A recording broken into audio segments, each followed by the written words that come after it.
Thanks, Estelle. Well, here's a view looking down the mountain from Guthrie's, and there you can see the tricky S-bend that they have to negotiate.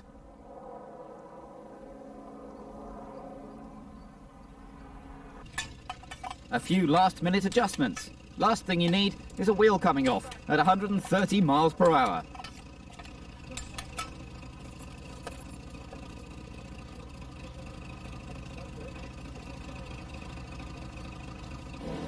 Race time, and the sun is out. We join the front runners for the actual race. First up, Brian Jackson in his 308 GTB.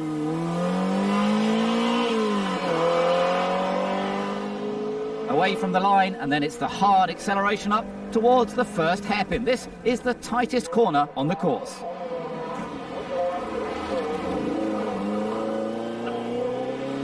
Brian negotiates that one safely, and now he begins to climb a little bit towards the waterworks.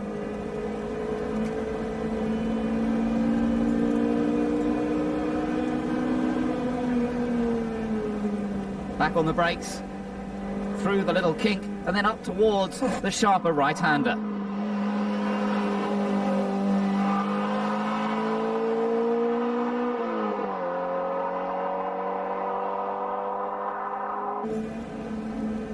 Remember, Brian's not as experienced as some of the others. And he's now onto the main climb of the hill. Up through Ballure and approaching the gooseneck. This one is a tricky right-hander, and you can see there just a little bit out of shape as he went through. That cost him some time, and also he had to grab another gear on the exit of the corner, and that will cost him time up the steepest section now.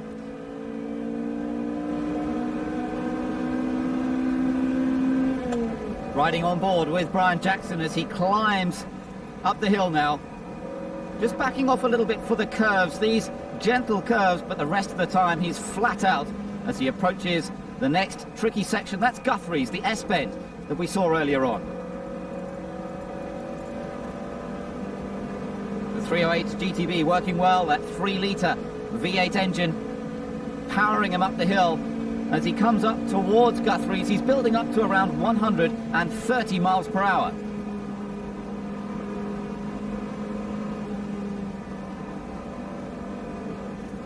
Now he's into the S-bend. Keep it smooth through here. Try and keep the momentum up, because then it's the final blast up the hill. You can see a little bit of cement dust on the road there as well. That was an earlier engine failure. He's got to deal with that. He crosses over the cement dust safely and comes up towards the finish line. 5 kilometers long this course, and Brian Jackson hoping to improve on his time from earlier, which was 154.30. Let's see if he can improve on that. Across the finish line he goes, 150.53, so a good improvement for Brian Jackson.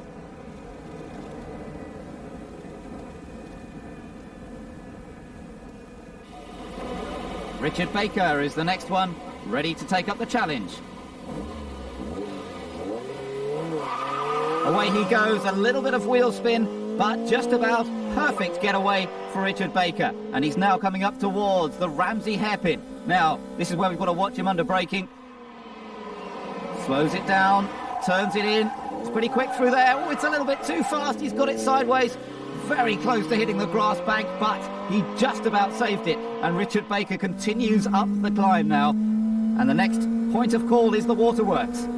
Watching on board, that left front tyre working hard. Here he comes up into the waterworks. A little bit more careful this time. Well, that's not a surprise. We saw him get quite out of shape at the Ramsey hairpin.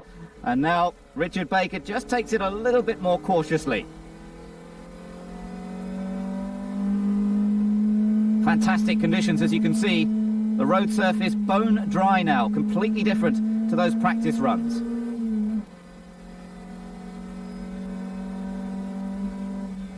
Winding his way up the rest of the hill, coming up towards the gooseneck section next.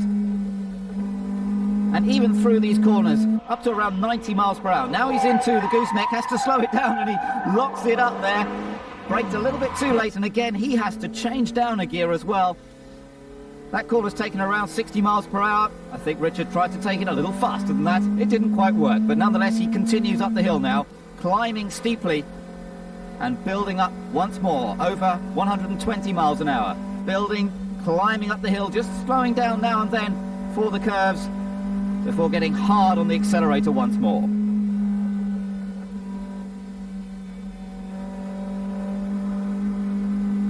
This is a fast section up to 130 miles per hour on the approach to Guthrie's.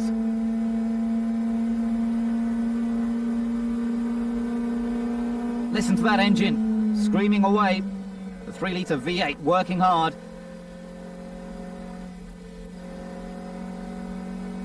And he's trying to stay off the throttle for as short a time as possible. Now watch him here. Is he going to be a bit more tidy? Yes, that's a good clean run through there. More tidy than at the hairpin or at the gooseneck.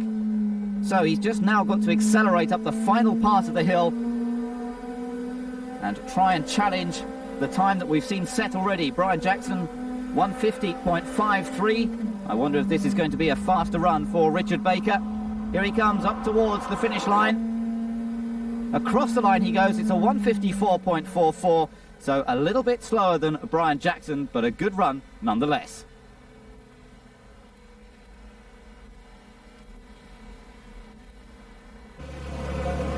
Next up, it's Ed Stratton in the F355, the newest car in the competition, but remember, Ed's not quite as experienced as some of the others.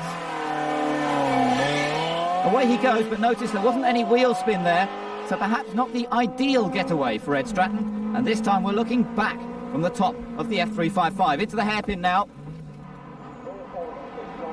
And he's a bit more cautious on the braking and smooth on the accelerator. He doesn't get it out of shape, but perhaps not attacking it quite as hard as the more experienced drivers.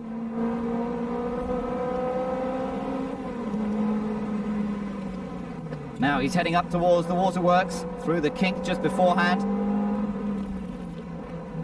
And now coming into the waterworks. This one's taken at around 70 miles per hour by the top competitors. But a little mistake there from Ed. He was in not quite the right gear. He had to change down on the exit, and that's cost him a few valuable tenths of a second. Now he begins to build up the speed once again, up through Ballure. This next twisty section, again up to about 90 miles per hour for the front runners here. But look at how close those walls are. If you get it wrong, they do not forgive a mistake. He's into the gooseneck now, and he's quite smooth on the brakes, as you can see. And again, just smoothly applying the power on the exit. Correct gear that time, and quite a quick run through the gooseneck section. But again, not quite as aggressive as the top chargers, but don't expect too much. Ed Stratton much less experienced.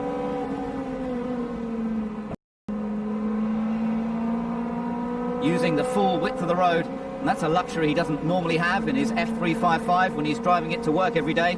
He can cross over the white line in the middle, make as much time as possible on the climb up towards Guthrie's.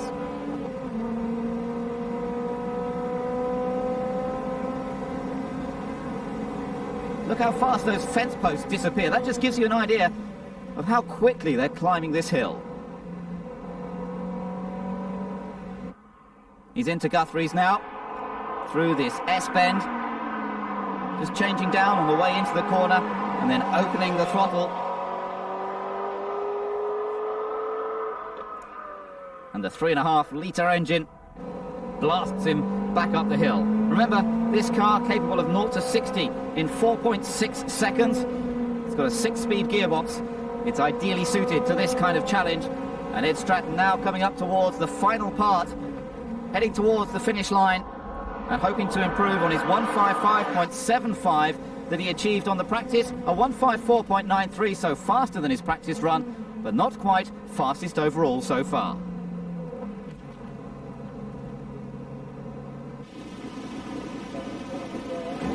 John Swift is next up in his dual-like Dino 246.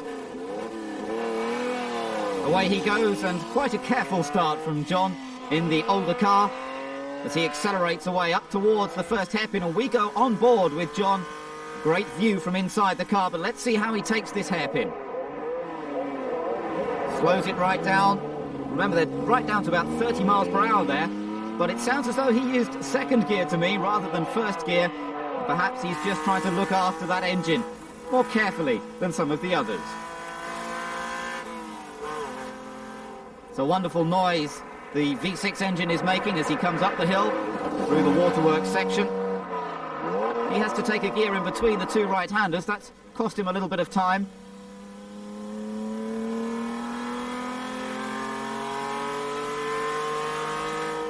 Building it up once again. Remember, these engines rev up to just under 8,000 revs per minute. Climbing up the next section now towards the gooseneck. And those walls on either side, so unforgiving. He's really got to be careful through here. Now let's watch him into the gooseneck. Brakes quite early. Nice smooth run through the corner, but you could hear a slight hesitation on the engine response. He had some carburetor problems earlier on in the practice runs, and it doesn't sound as though that engine is quite right from the lower end. It sounds good at the top end. Listen to it now. High revs, the engine sounds really good, but lower down, perhaps just a little hesitation. Quite a straight-armed driving style. A little bit like Stirling Moss, really. As he continues this climb, John Swift now approaching 120 miles an hour, perhaps a little bit more, but not quite as fast as one or two of the other cars on the way up towards Guthrie's.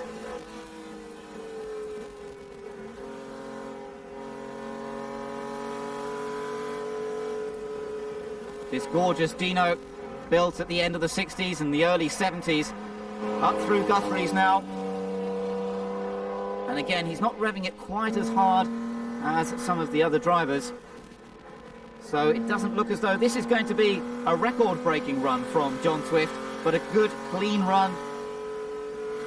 And he should put in a respectable time. We're up to the final stages of the 5-kilometre climb now. John Swift in his Dino, his previous best was a 167.85. Across the line he goes, it's 165.12, so he improves on his previous best, but not quite up there at the top of the table.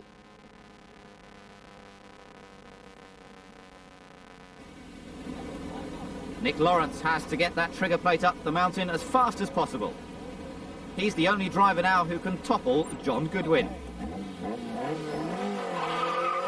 Great start, he really built the revs up, just a bit of wheel spin as he got away, and he certainly is taking that engine up to the red line. On board, let's watch him into the hairpin, down through the gears. Turns in, now he's going to get on the power smoothly. Now that was great, good exit there, just a little puff of smoke as he came away. The rear tyres just scrabbling for grip, even in second gear. That gives you an idea of just how much power these cars have got. You can see the speed that he's carrying, and Nick Lawrence is really putting in a big effort here. Up through Waterworks now, on the exit and on the big climb. This road so much steeper than it looks. The car having to work so hard up this hill. And Nick Lawrence, a slightly different driving style. As you can see, he's much closer to the steering wheel, and that gives him perhaps a little bit more possibility of correcting it when something goes wrong. Down through the gears once again, we're coming up towards the gooseneck. 90 miles an hour on the approach. Down to 60, and that was a good smooth braking. Just, you could hear the tyres complaining a little bit, but he got it through there safely, and now on the climb. Keeps the momentum up. The more speed you can carry out of that corner, the more speed you can carry up the rest of the hill.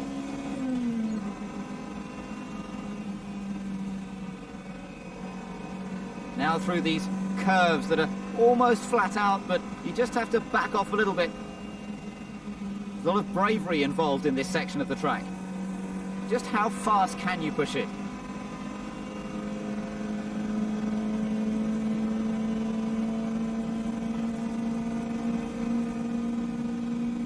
That engine's revving hard now.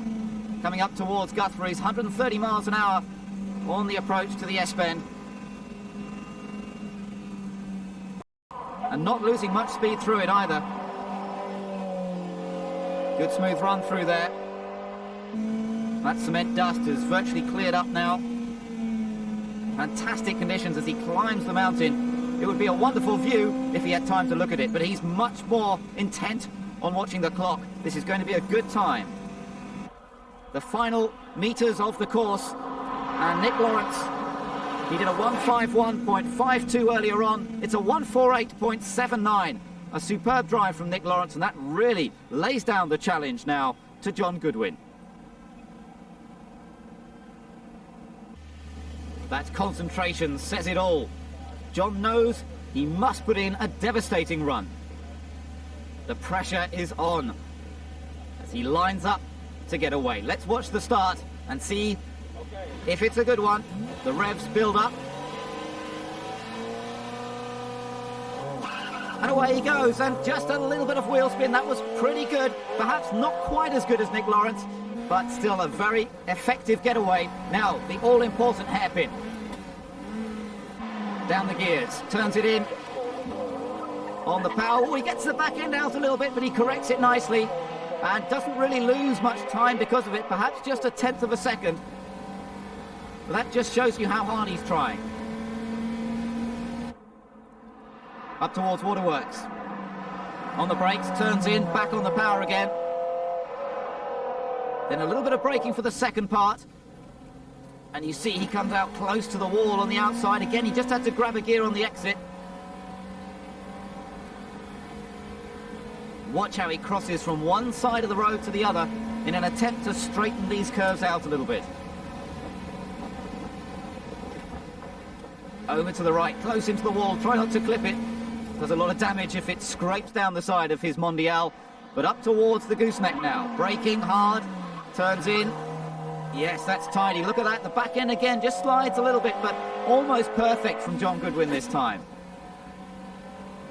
Quickly through the gears, and the gearbox really takes a pounding as they change up as fast as possible as the speed begins to climb up once again.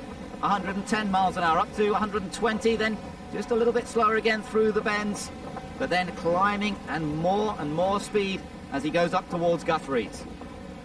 The pressure's on. He doesn't know how fast he's going yet. He can't compare until he gets to the finish line. Is it going to be enough to beat Nick Lawrence? Concentration is the key. He's looking ahead, looking through the corners, trying to pick the ideal line.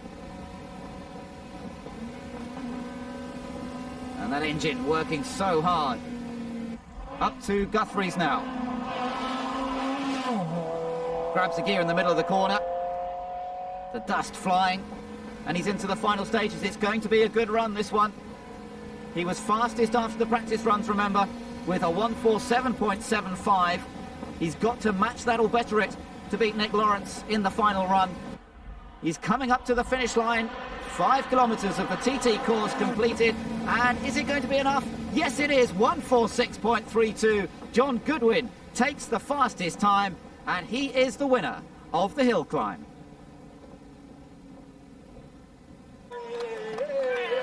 A brilliant drive from John Goodwin, absolutely inch perfect.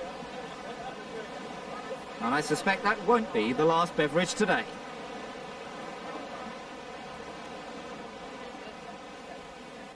Well, cheers, John. Congratulations. Thank you very much. Good shout. So you had the fastest time. You didn't think in the Mondial you'd actually be able to do it, did you?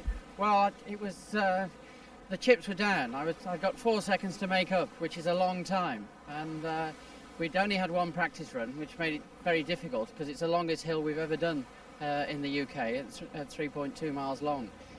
So I'd really got to go balls out to get this one, and I managed to do it, so I was delighted. How close did Nick Lawrence finish to you? He was about 2 seconds away, which was a little bit close. A close shave. Yeah. What did you find particularly difficult about the course?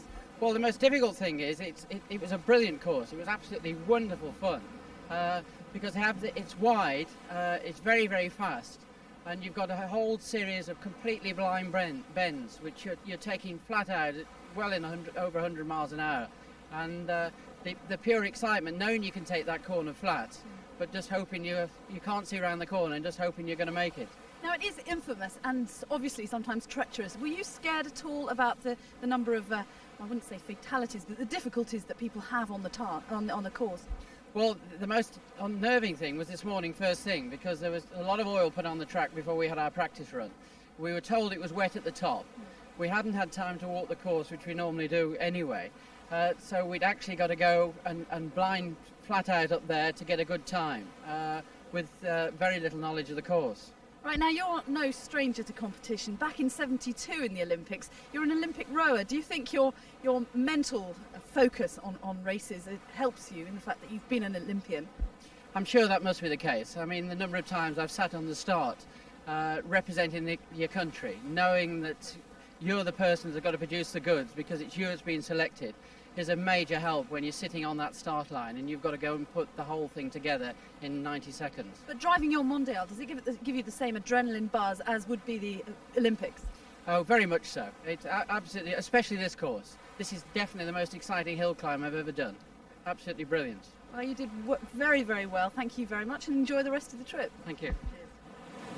So, confirmation of the final results. John Goodwin with an excellent first place from Nick Lawrence in the 308 GT4. 2 seconds ahead of third place man Brian Jackson. Unfortunately, John Swift didn't beat the rival Yellow Dino 246, who was some 4 seconds quicker. I'm sure they'll meet again though. Well, thanks for joining Ferrari Fury, and we hope to see you next time round.